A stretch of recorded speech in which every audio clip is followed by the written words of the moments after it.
You don't even Yeah, pay attention to it. You start somewhere, right? Yeah. So. It's 12:27. Oh, hello. How you doing? A little small turkey with us today. My wife's had 2 Yorkies. Has she? Can you pick her up for the first part? All right, turkey. Come on, see me.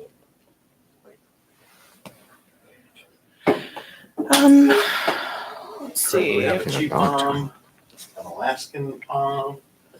You do? Yeah. Here we are, Oh turkey. my, you got a lot of dogs. We got 4. Okay, Jim, Facebook is going to go live now. All right. The turkey is going live.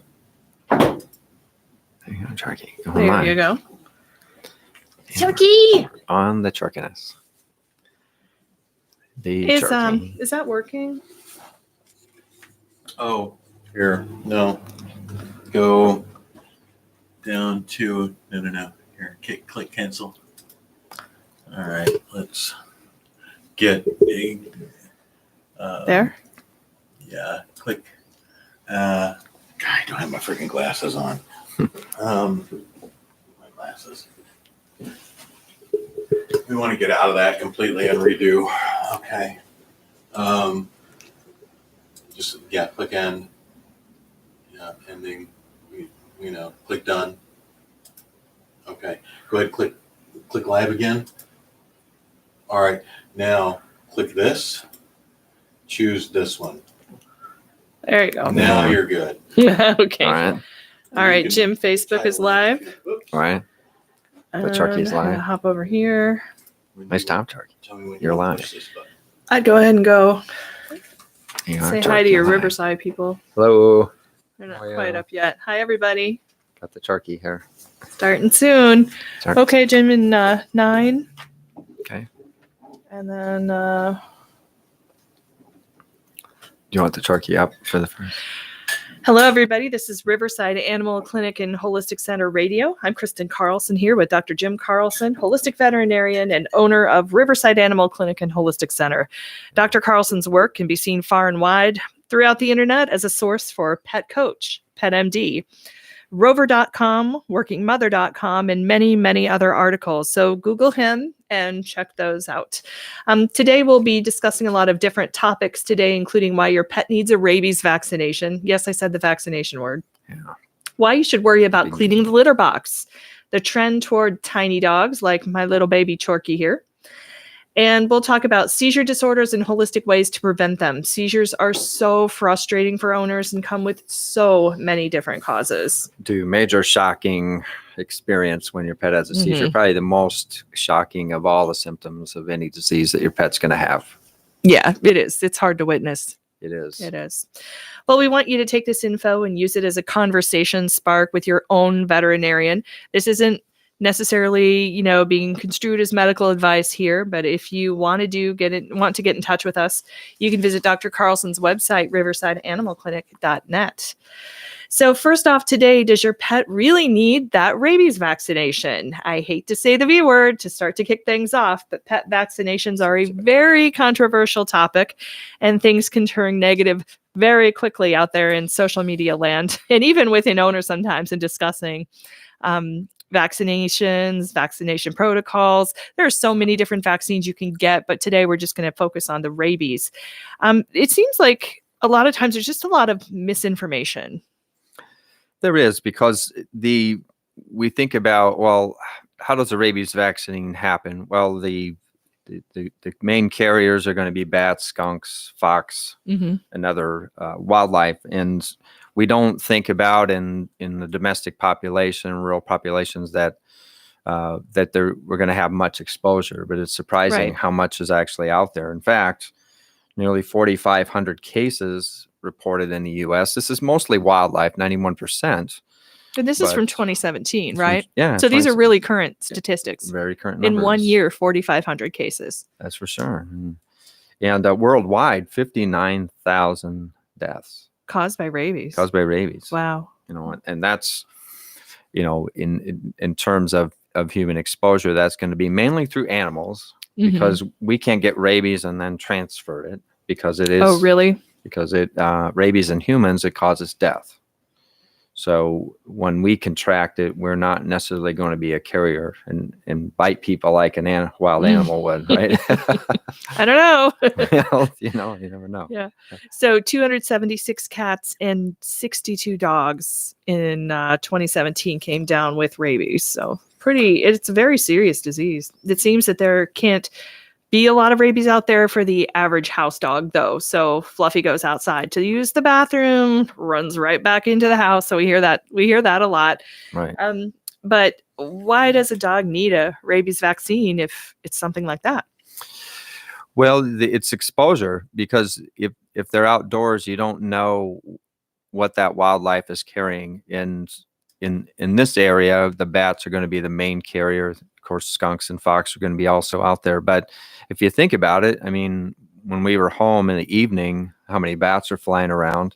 And Unfortunately, they are. Yeah, and, they are. And they can get into the house, and once they get into the house, it can be quite scary. I mean, the bat bites are super tiny. So I didn't know this until my sister told me. She's a nurse, and she said that people will come into the ER because they've been exposed to a bat. If you've just been exposed to one, you don't know that bat didn't bite you because their teeth are so tiny. It's just little pinpoint area, so where you get really going to see that necessarily, it seals up so fast. Mm-hmm. Yeah. Sure. So bat bites are very small, rabid bats found in local counties here. Mm-hmm. This is also the law. It is, because it's regulated by the Center for Disease Control. It is also upheld by the each state and county ordinances. Yeah. Some are a little bit different than others, so you always check your local county ordinance and what their recommendations are. But in our county, it is required that you register the pet every year, have a vaccination for rabies or an exemption for rabies, as written in a letter by your veterinarian. Do they accept titer testing? Titering is not accepted in the United States. Okay. The only time it's accepted if you're going to travel internationally. They do have an international titer that the outside countries will accept as replacement for vaccination. What is a titer? What is that? A titer it tells you how much immunity you've got from the vaccine. Okay. So it can be measured in the blood, and it's a blood test. Can be quite expensive. It takes about 6 to 8 weeks to get a result, so it takes a while. Mm-hmm. And especially if you're traveling internationally, you want to take at least a couple months to get all the paperwork plan together. For that. Yeah, don't wait till the day before. Yeah, right? Don't wait till the day before. It won't work out. All right, and sometimes we do offer exemptions for rabies. We do. If you look at it in terms of vaccination, is that you're really supposed to vaccinate a healthy pet.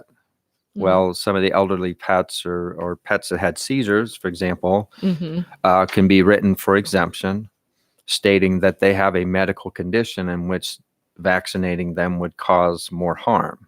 And at least in our county, has been very good in allowing exemption letters to be written. It doesn't mean that your pet shouldn't be examined. It doesn't mean that it can just go anywhere without having the vaccination. There's certain restrictions to, grooming and going to kennels and places like that. Right. We also have to remember that if your pet is sick or in pain, it could accidentally bite you.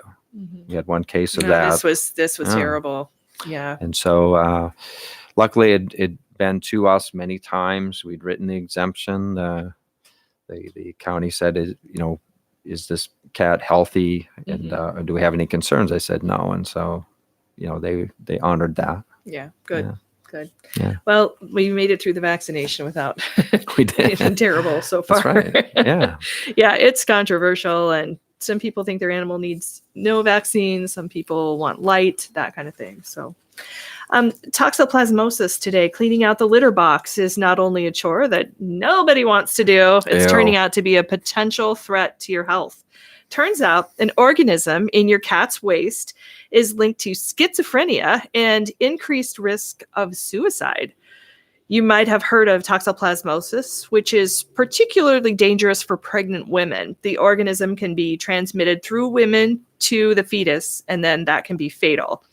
The Journal of the American Veterinary Medical Association published a new report that shows why cats are the host of toxoplasmosis. They finally pieced this all together now. They did. It's a creepy little bug. It's amazing that, something like that could cause schizophrenia. Mm-hmm. So tell us a little about why toxoplasmosis and cats are carriers of this. Well, the cats, they were considered desert dwellers originally. Mm-hmm. Okay, and so we got cats in the United States to try to control the mouse population. Well, the mice were carriers for toxo. Of course, the cats eat the mice. And the toxoplasmosis uses the cat as a secondary carrier. The weird thing about toxo is that it interrupts the normal thought process of the mouse. So toxo actually makes the mouse attracted to the cat through the urine. So the mice seek out the cat. Of course, the cat eats the mouse. I just feel like maybe I could have lived forever without knowing creepy. that one. But I mean, it's yeah. But that's the reality, and then the cat can be a symptomatic carrier. Okay. Or asymptomatic carrier. Can you summarize the study for us a little bit? Well, they're the main carriers because they're the only mammal that doesn't have. It's called delta 6 desaturase. And because they were desert dwellers, it was thought that they didn't really develop that enzyme. Okay. And because they didn't need to break down that as much energy, because they're living in the desert, so they went quite a bit of time between eating. So because they lack the enzyme, they don't have the right acids in their intestinal tract.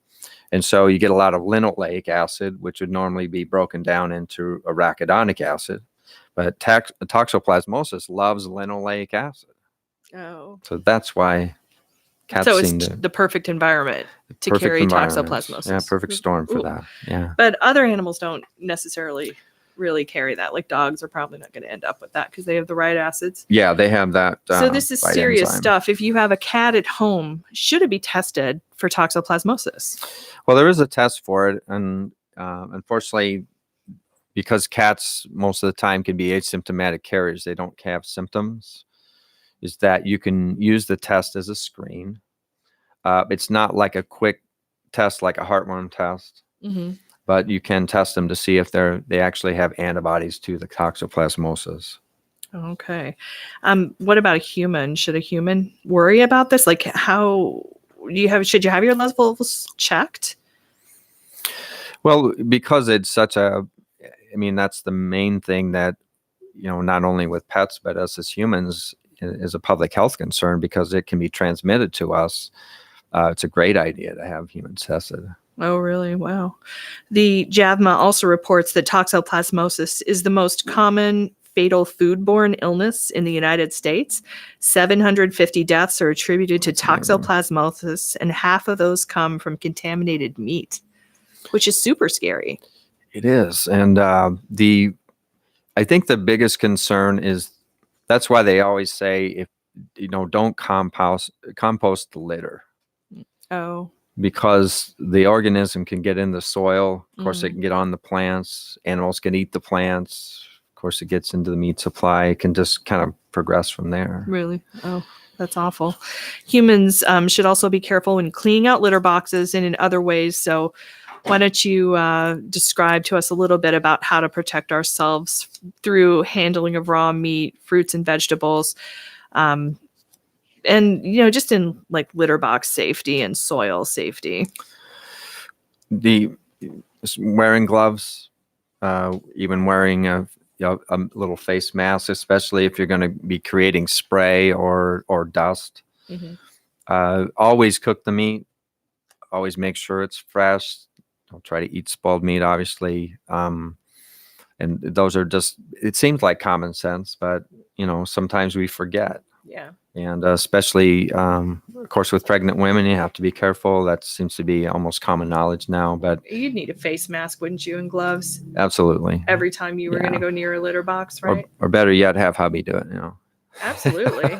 You'd be doing a lot of things. That's right. At that point, right? That's right. All right. So good. All right. Well, toxoplasmosis. So safety, and should you be concerned about picking up like a stray cat or anything like that? Good point, because It's kind of kitten season, and I see a it lot of is. kittens that are loose or cats that are loose and outside wandering around. Yeah, and a lot of the shelter kitties may come from the stray cat environment, or even if there's litters of barn cats. Mhm.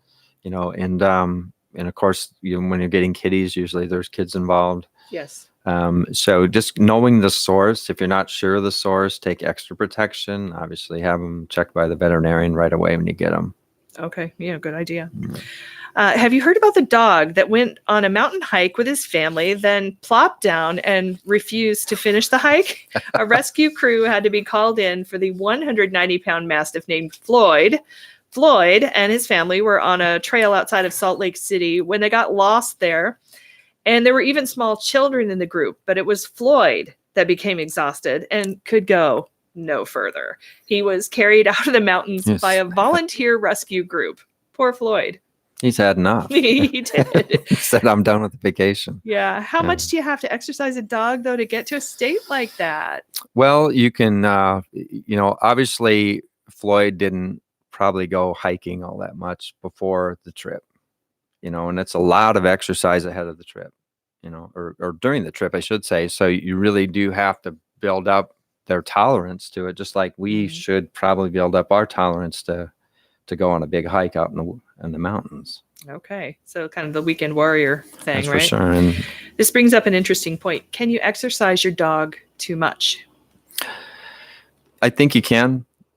There's certain criteria. Obviously, the older patients, pets that are overweight, or the kind of the classic examples. But mostly, if you're deciding on an exercise program, you really should talk to your veterinarian first, because there's certain tests that you can run ahead of time to make sure that there's no underlying health concerns.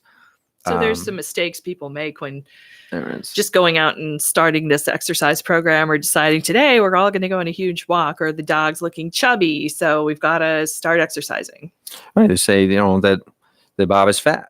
Mhm. So I'm going to take old Bob out and run him around to try to get some weight off. But they don't realize that if Bob hasn't exercised for a while, then unfortunately he could have some health problems with circulation.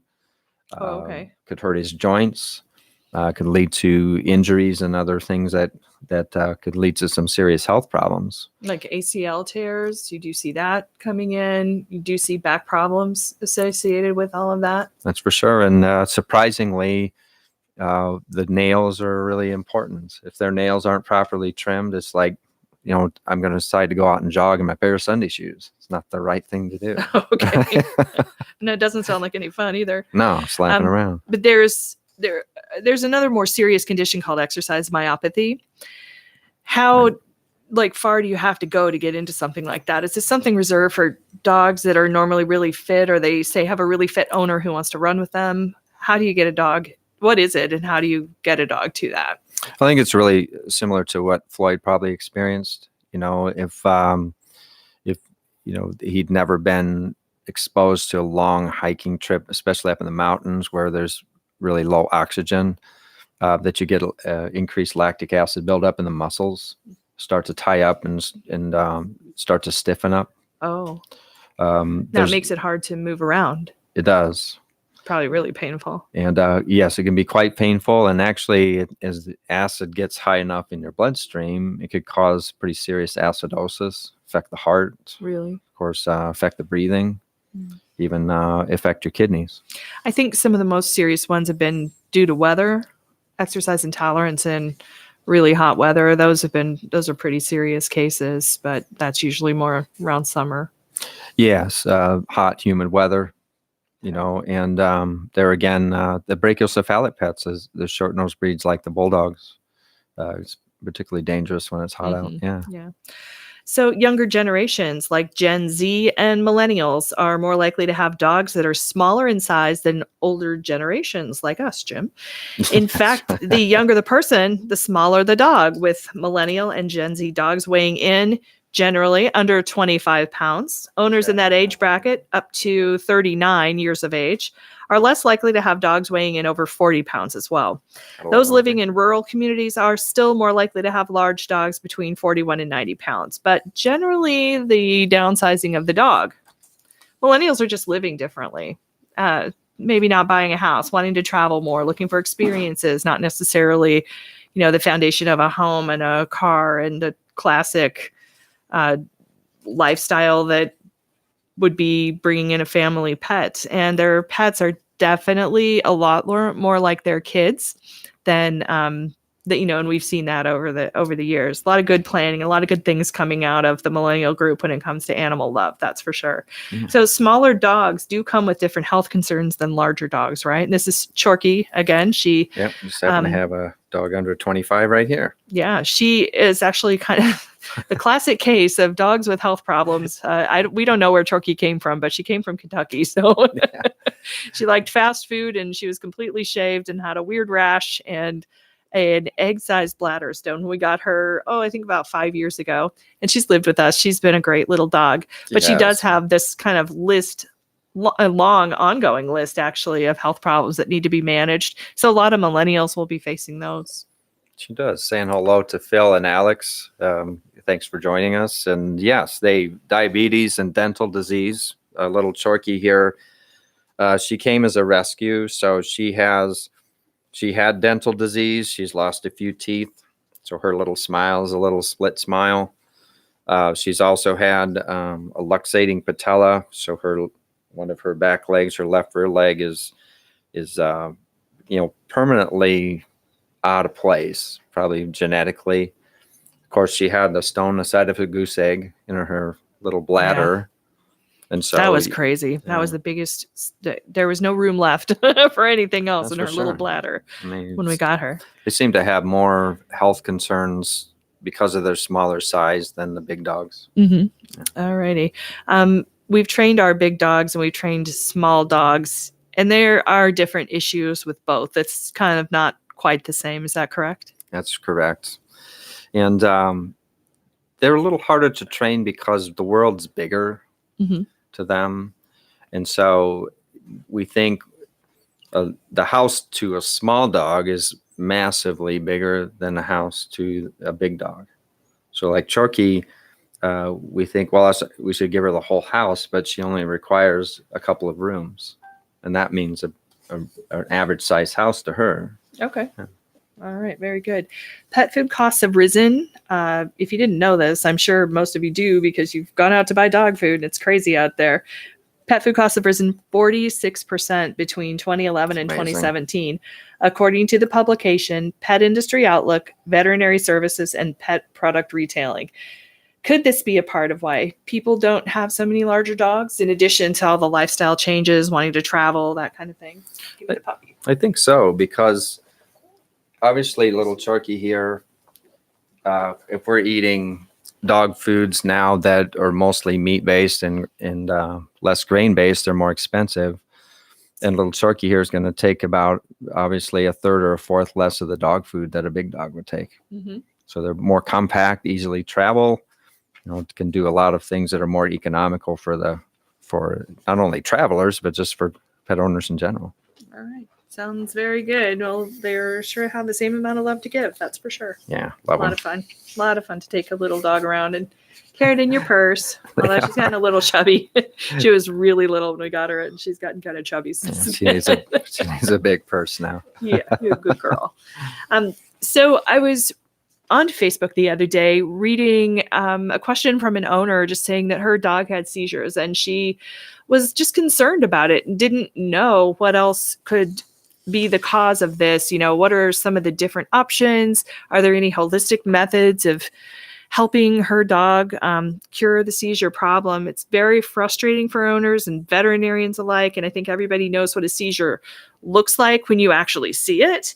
But when you don't and you've never seen one before, the whole thing is a bit of a mystery. So what do you do when you're seeing a seizure? What exactly is that? Well, in a nutshell, it's just a massive amount of electricity going from the brain to the body.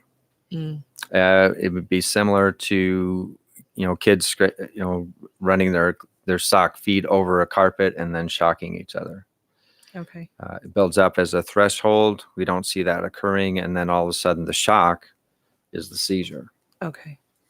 All right. So kind of an overtime thing. It is over time. Okay. So many people are in need of understanding why seizures happen, but many of the cases have absolutely no known cause, and those are called idiopathic. And that accounts for most seizures. Is that correct? I would say, at least in our clinic, I would say 95% of them have been idiopathic. Okay. And of course, you run the test to idiopathic epilepsy is diagnosed via rule out. So you run lab tests, you run a urinalysis, X-ray to make sure that there's no. So that's blood work, a CBC, chemistry. You're running a urinalysis, thyroid test as well as X-rays. Mm-hmm. So what are you all looking for during this time? What are your rule outs? Well, hypothyroidism can cause seizures, especially in dogs under really 5 years of age. Okay. So young dog seizures. The liver and kidney disease can cause seizures as well. And X-ray, there could be an underlying tumor that could be triggering the epileptic events. Will you always see a tumor on an X-ray? Not always. That's why if they're coming back as idiopathic epilepsy, they're typically started on anticonvulsants. But if they're not responding well to that, then they're usually sent to a neurologist for possibly an MRI study. And MRI studies are where they're going to scan the brain. But sometimes it can be cost prohibitive. A lot of owners may stop there because how much is an MRI for a pet? $3,500, $5,000? Yeah, it can probably be something like that. Yeah, costs vary, but it's a lot. It's a lot to consider Pet when insurance you're not. is a good thing sometimes, right? It is. Yeah. Well, a lot frequently, I would say.